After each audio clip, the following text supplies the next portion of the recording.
Y'all stand up. Let's give that a hand. Let's give that a hand. Let's acknowledge, because you got to understand that I need to tell this story real quick, because you understand that when I met Anton Lucky, he was a struggling, I mean, in terms of his gang, he didn't want to gang bang, but he was still kind of bad. And everybody think that Anton Lucky got out of prison and met Bishop Omar and then started. No. Anton Lucky and I was on the Hutchins unit, and I invited him to change and to enter into a group of young men I was developing called the Circle of Kings. And the challenge to them young men was find the solution to your community problem. He chose gangs before he left the Hutchins unit with me. Matter of fact, the chaplain, his name was Chaplain Akbar Shabazz, he came and said, hey, can I take him to the Beto unit? He happened to show up and heard him teaching on a Saturday. He said, young man, would you like to go to the Beto unit? He had already had his gang program written in prison. All of you now who are under my programs and doing them push-ups, he did about 20,000 push-ups in his 20s. He did. Y'all give him a hand. I know y'all think I'm playing. But what did he have? When he stepped out of prison, he already had the program. He already had the program. He started practicing the program on Beto. When he got to Beto, he started doing gang peace treaties on Beto. A year later, after he got out of prison, he did the biggest gang treaty, peace treaty in Dallas, Texas. It's hanging in Fowl Park right now. Y'all give him a hand. That was 20 years ago. Bishop Omar Jawar, a brother I love, we love him. He was the spiritual idea. He had never been locked up. He had never been to the hood. But he looked at Anton and walked with Anton and said, I know that you are the solution. Why? Because you are an urban specialist. There is no title to go into schools. They won't let felons go into school. But because you are a specialist at deprogramming the negativity that have been programmed in them young people, you are a specialist. Next thing we know, the city of Dallas say, hey, can we get Anton? The school, can we get Anton? Russia was calling to get Anton Lucky to go teach gang denunciation over there. Y'all give him a hand. And so when you were looking at this video, he stopped it in the penitentiary. Now, we're talking about stop the violence. We love to applaud it, but what are you doing right now on the micro unit? What are you trying to stop? I remember when we was all peacemakers. We see a fight, we run in to see who gonna stop the fight. Now too many people sit back looking. Let it happen. I remember we seen conflict, we tried to come and resolve the conflict. We always was Boy Scouts in the penitentiary. Now that ain't happening on my watch. That era is fading away. And too many individuals are good with the negativity that they see. But listen at the world crying. If we, and many of you was the individuals who shot up the hood. You shot the dude at the club. You shot the dude in the park. You shot your mama. You shot your woman. You did that. If you won't start right now, what's going to happen when you get out? And so not only have the brother started, but he is what you call redeemed and active. He didn't just change, he became active in doing something different. So before I call him up, I want one brother to stand up. We call him Bud.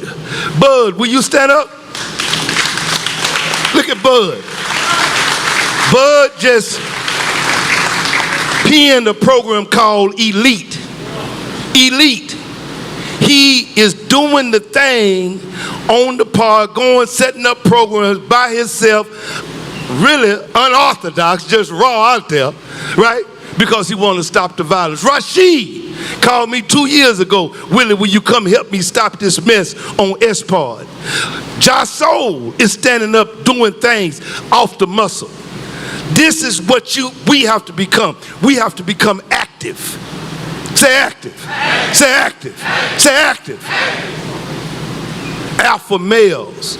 We ain't supposed to lay down and this, that, and other. When we lay our flag down, our heart needs to stand up. Let the church say amen. But y'all make me. Everybody do push-ups. Everybody catch. Now, I'm just kidding. Y'all sit down. Y'all sit down. Y'all sit down. Y'all give it up for my little brother, Mr. Anton Lucky.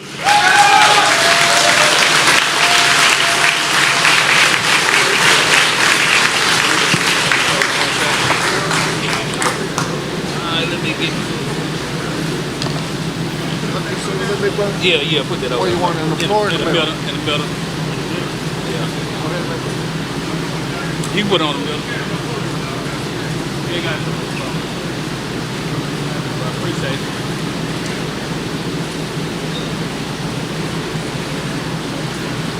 Thank you.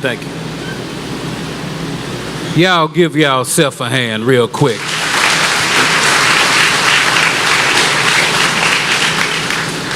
I'm gonna be real brief, but I want to say, man, I am proud every time I come back to the Michaels unit. I'm proud to be here. I love doing this. I love coming back.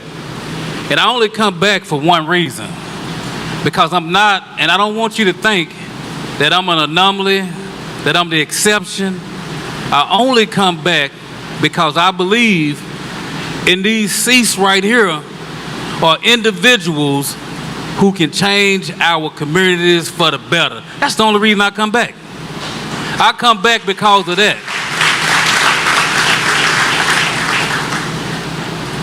I remember being on Beto, and I was studying on the rec yard philosophy. And Plato had this book called, in the Republic, called The Cave, right? And I'm gonna paraphrase right quick. Plato said, imagine 5 people bound at the neck up, staring at a wall inside a cave. Then he said, also imagine if a fire was behind these individuals. And he said, as they couldn't turn to the right, they couldn't turn to the left, they can only look forward. And then he said, imagine if objects and animals walk past the fire. Plato went on to say to cast shadows on the wall that was in front of the captives. And then he said, imagine, if you will, those individuals becoming so proficient in naming the shadows, because they never left the cave. They can only look forward, and they can only see what was being reflected onto the wall from the fire. Plato said these individuals got so proficient in naming the shadows that anytime something came through, they named it. And then he went on to say, imagine, if you will, one of the individuals escaping. And as he coming up out the cave, as he come out the cave, he got to adjust his eyes because the sun is so bright and he had been in the cave so long. And he said, imagine that individual looking at all of the objects, the forms that they got proficient in naming, and he started seeing those objects for what they really were. Plato didn't stop right there. He said, imagine that individual going back into the cave to the individuals who never left the cave and trying to convince them that those shadows that we got so proficient in naming is not what that is. I'm paraphrasing. This work right here that we doing, the work that I do, is going back. This whole Stop the Violence campaign, adoption of Micah unit, is about going in the cave.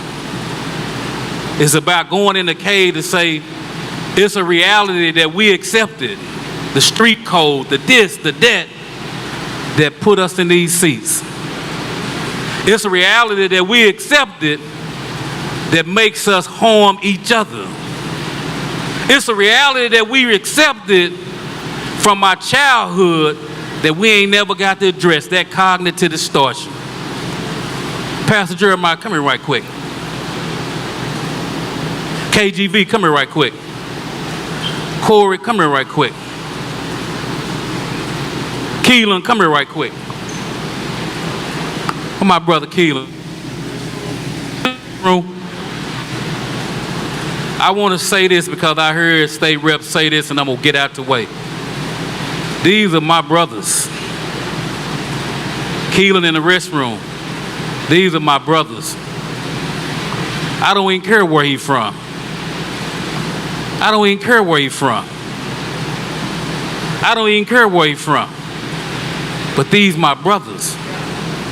And we do this work together. It's no big eyes, no little U's. I never harm my brother. I never harm my brother. Come here, Kilo. I never harm my brother. Because I've addressed the distortions that I had in my mind that made me believe that my brothers was my enemies. I addressed that. Willie is 100% right. Everything, I had a friend that got out of prison the other day, did 27 years, and he told my team this when he seen me. He said, that brother right there didn't start this on the street. He was doing this in prison. He was walking this walk in prison. I witnessed him. And he one of the few brothers that I know that walked that walk and got out there and did exactly what he said he was going to do. So I'm saying that to say that the change, the redemptive activism that we're talking about starts right here in these seats. It starts right here. And lastly, before I walk off, I've been out 27 years. And if I'll be lying to you if I tell you that it's easy, that it's a cakewalk, that it ain't no, it ain't no hurdles, that the devil ain't gonna whisper. I'll be lying if I tell you it's easy.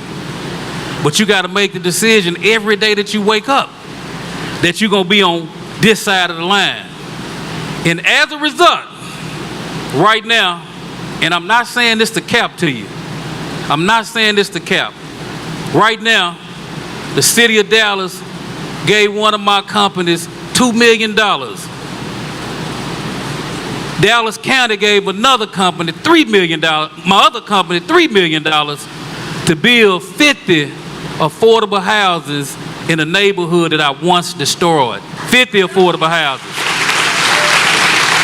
50.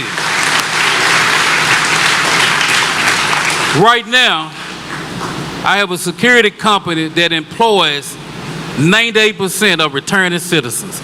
Individuals who got, if they ain't got a record, I'm not hiring. That the brothers who understand this and get this are the best value add to any company out there. I'm ringing that alarm. So this is about none other than you, every individual in this seat, understanding that we can change the way you do time, but it takes everybody in this seat. Okay? We good with that? Yeah. All right. Well, let's get on with our show.